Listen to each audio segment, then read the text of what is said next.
Alright guys, TacticalRab back again today. Hope you're doing well and enjoying your day so far. With OpTic killing it with Ghosty and the team over the last couple of weeks, one of the big questions was, why was iLLeY dropped in the first place after they came top 4 at Major 2? It was a bit of a surprise to many they decided to make that change, and it was never really explained why iLLeY was out of the starting team. Ghosty revealed us a couple of days ago that when he was called up, his understanding was that iLLeY's thumb injury was still affecting him. Whether this is true or not, we don't really know. Rambo doesn't seem to have any idea either. We'll see in a second here.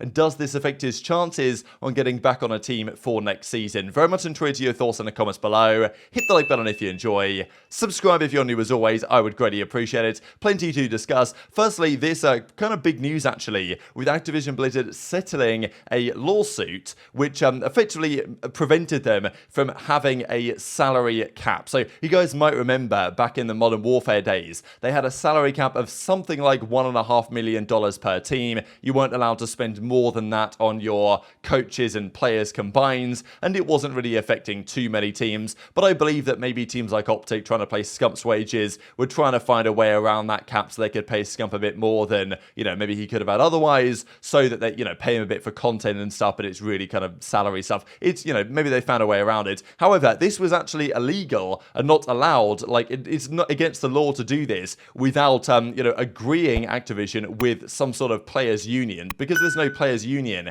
and there's nothing for Activision Blizzard to agree this relationship with. It's actually not legal to suppress wages in this manner. So they've come up with a settlement to deal with this. But what it basically means is there's no salary cap. I don't believe there's been one for some time. I don't believe it'll really be affecting players nowadays too much anyway, just because the salaries might have been growing a bit over the last couple of years, but it's now 4v4, and I don't think the salaries are going to be growing for too much longer in the CDL, to be perfectly honest. So I don't think this is a massive deal, but it's just quite interesting that Activision Blizzard technically did something against the law. They've now had to come to a settlement with the Justice Department here that, to ensure that it won't suppress the wages of esports players anymore. This includes both the Overwatch League and the CDL, but I don't know if it affects the CDL too much. Maybe it's the Overwatch League which is primarily being talked about here, but nonetheless a pretty interesting one, I thought. Also wanted to discuss this on the OpTic side as well, because I know yesterday morning we talked about the Shotzzy, FaZe, Toronto scrims they've been doing. I didn't really mention in yesterday's video the fact that they're scrimming FaZe again. I realized last night that, hang on, this is actually quite interesting that they're scrimming against FaZe again. You guys mentioned it in the comments of yesterday's video as well, because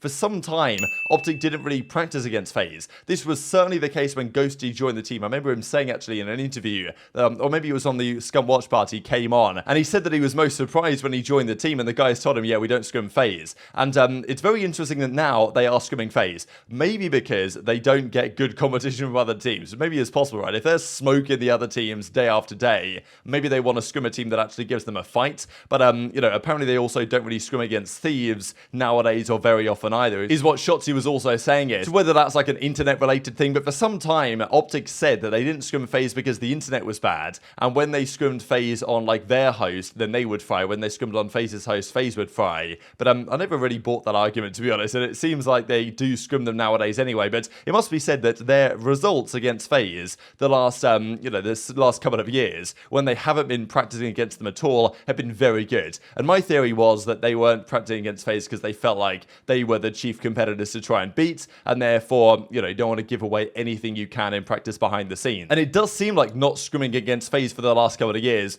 paid dividends for OpTic, because they've beaten them almost every time they've played in the last couple of seasons. So potentially, is FaZe scrimming OpTic going to give FaZe a better idea how to play hardpoint? It's because OpTic are the best hardpoint team in the game. But look, in fairness, FaZe, or Shotzzy did say that FaZe are the hardest competition they play and the best team they play in scrims, and that's primarily respawn modes such as hardpoint. So yeah, very interesting development here, I thought. But yeah, OpTic scrimming FaZe again is definitely something notable when it comes to the next time around these two organizations play each other, which hopefully will be sooner rather than later. Let's talk about the OpTic Texas situation in general though, because Ghosty came into this team quite a while ago. Was a controversial move at the time, right, when Ghosty stepped in after iLLeY was removed after Major 2. Major 2, their run was pretty respectable, right? They just brought Huke into the lineup. They got top 4 at that tournament. They probably could have gone further, but I said going into that weekend in Boston, OpTic need to get top 4, and then they need to kick on from here, and I thought that was going to be a respectable way to go. Zio, right, iLLeY, Huke, and Shotzzy on the team with Dashy. It seemed to make a fair bit of sense to form that lineup, and they had a respectable placing, and I thought they would probably take it one step further and continue with that roster going forward as well. Controversially, Controversially, though, after that tourney concluded, they dropped iLLeY from the team. He's gone to the bench. He's been back in India for a while now. I think he's back in Canada and has been talking about getting the stream back up and running, but that hasn't really happened yet. And the question was, why was iLLeY dropped in the first place? We never really knew. There was never really a good explanation there. They just said that, you know what, they wanted to make a change. And I believe that Shotzzy had mentioned the fact that iLLeY hadn't really been in-game leading as much ever since he came back to be playing from his thumb injury. And, therefore, Shotzzy didn't want to be the in-game leader. They wanted another kind of new player to come into the team and do that role for them. And, obviously it's worked. Ghosty comes in, he's done what they need, and they've taken steps forward as a result of that. But why was iLLeY gone? Would they have dropped him if it hadn't been for some potential still concern around his thumb injury, right? Because last season, the iLLeY thumb situation pretty much ruined their year. He had to step out of the team. They brought Prolute in. By the time he came back, they weren't the same team that they were when he left the roster, and they could never kind of recapture the magic they had back at Major 1 2022. So Rambo comments on the iLLeY situation and says that honestly, Rambo's been nowhere near the COD team, which is kind of interesting, right? That Rambo's still on the payroll, and he's, I guess, the general manager, but he has no idea about the COD team. They won't let him go anywhere near it, apparently. So very surprising. I feel bad for Rambo, to be honest. But he says that even if he knew anything about the iLLeY situation, which he doesn't, he wouldn't tell us anyway. He says he doesn't know what's happening with iLLeY, and I'll share this clip just as I share this one from the Youth Drop the other day. So I saw this clip as it happens, and I kind of wasn't really sure when or if to mention it, but I think it's definitely worth doing now after what Rambo just said. So Ghosty on the Youth Drop podcast the other day, a fantastic episode, but he mentioned when he was called up to join the team that his understanding was that iLLeY's thumb injury was still there. Now, I don't know if Ghosty kind of misspoke here, or whether it was kind of his assumption that this was the case, as opposed to him believing and knowing that this was the case for sure, but I definitely thought it was worth mentioning, right? Because Ghosty says when he got the call from Dashy, like he thought, and maybe he was told, I don't know, that iLLeY's thumb injury was still affecting him, and therefore they were looking to make a change. Do you think iLLeY would find a roster? I don't know. I don't know exactly. You guys need to understand, like, I've been secluded completely from anything. I have no idea about anything going on. So I couldn't tell you exactly what's going on about anything. And even if I knew, I wouldn't tell you, but I'm just being honest here. Like, from @Dashy season on Twitter, he sends me a direct message. He's like, yo, can you give me a call? Excuse me. Can you give me a call?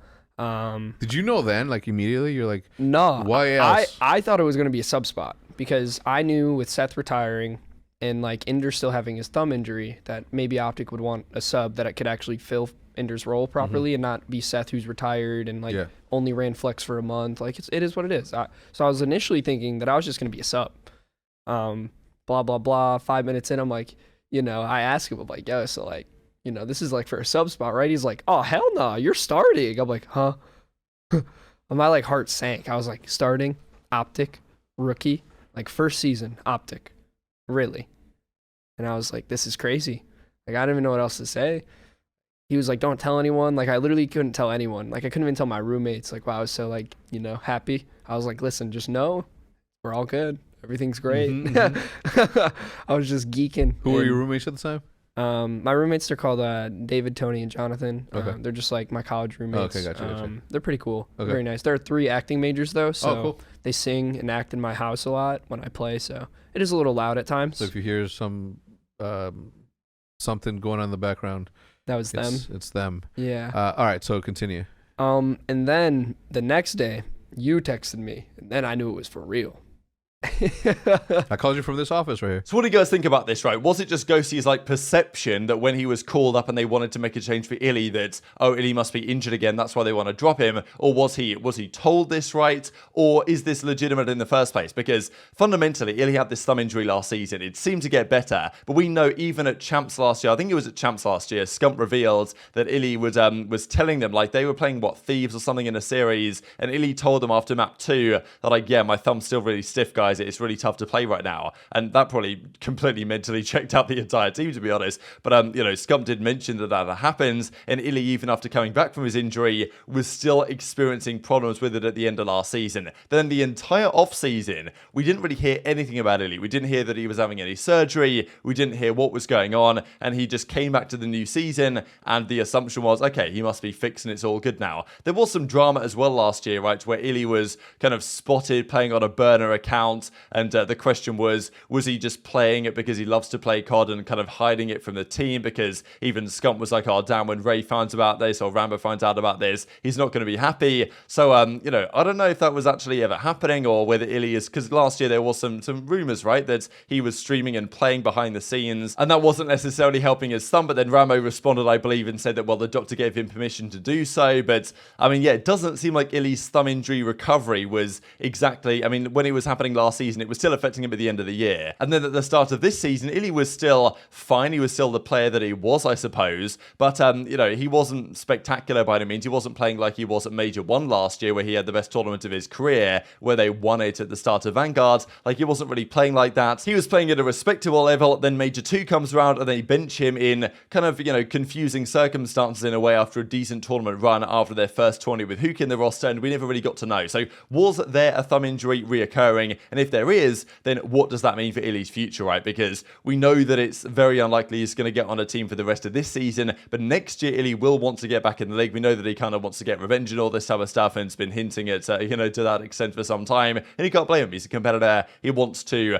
prove that their decision was incorrect. But yeah, we never really heard about what he's been doing for his thumb, or whether it is still a problem at all. But he has been saying that, okay, he's going to turn the stream on again kind of soon, so we might get to see or hear from him in the near future. But yeah, hoping the best, but still does raise the question as to whether other teams might still be concerned about iLLeY going forwards if this is what Ghosty has had to say on the matter. And next season, who knows what's going to happen with some of these teams. A lot of these teams, I'm sure, are going to blow it up, because as it always happens at the end of the year, 1 or 2 teams prove to be very good, the rest do not. And there's teams like Surge and, you know, certainly Rokkr potentially, and the Subliners and other teams that might well blow it up if things don't go so well. So iLLeY will probably have some options, but it's kind of unclear right now what the future holds for him at the moment. Also wanted to mention, I thought this is kind of interesting from Octane, saying that Envoy might be the most underrated player in the CDL right now. I think that Envoy's been great this season on the whole, probably been on average their best player so far this year. Drazah was great at the start, but Envoy lately has been definitely the man to stop for the Los Angeles Thieves. I thought Octane was going to be really good this year as well, and he has been pretty good so far in fairness.